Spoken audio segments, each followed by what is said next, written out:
हमारी चाहत धन नहीं है।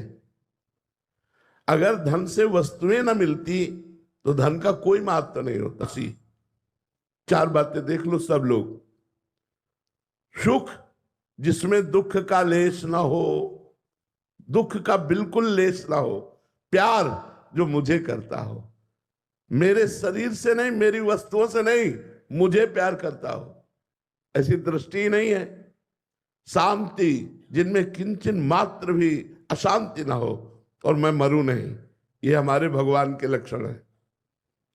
सुख समुद्र का अंश हूं इसलिए सुख चाहता हूं, प्रेम समुद्र का अंश इसलिए प्रेम चाहता हूं, शांताकारम शांत समुद्र भगवान है इसलिए मैं शांति चाहता हूं, और अविनाशी भगवान है इसलिए मैं अविनाशी मरना नहीं चाहता।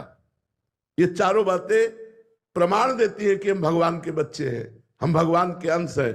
और सबसे पहली बात जो आपका प्रश्न था कि कभी संतोष नहीं होता, हम आगे बढ़ना चाहते हैं नंबर 1 में, क्योंकि नंबर 1 के हैं, है ना, 1 के है ना, तो हमारी बढ़ोतरी ऐसी हो कि मैं 1 पे पहुंच जाऊं, चाहे बुरे मार्गों में हो चाहे अच्छे मार्गों में हो, क्योंकि अच्छे बुरे दोनों के बाप एक ही है, एक परमात्मा ही है।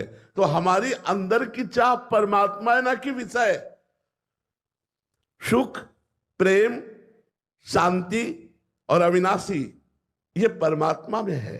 अगर हम परमात्मा का सुमिरन करने लगे तो हमें संतोष प्राप्त हो जाएगा, तृप्ति प्राप्त हो जाएगी, और हृदय कह उठेगा अब कछ नाथ न चाही मोरे, दीन दयाल अनुग्रह तोरे।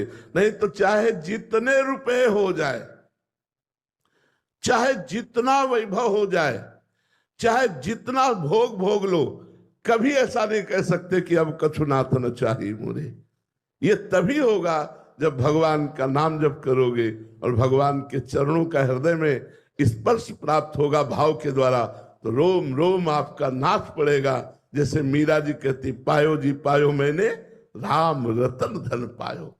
जब ये राम रतन धन आएगा तब आपका हृदय नाच उठेगा। नहीं तो चाहे जितना बड़ा पद हो, चाहे जितना वैभव हो, चाहे जितना सुंदर मकान हो, फिर भी और प्राप्त करने की इच्छा होगी और जाना कुछ नहीं है साथ, शरीर भी साथ नहीं जाएगा तो और क्या जाएगा। इसी भ्रम में हमारा जीवन नष्ट हो जाता है। विवेकवान वही है जो सावधान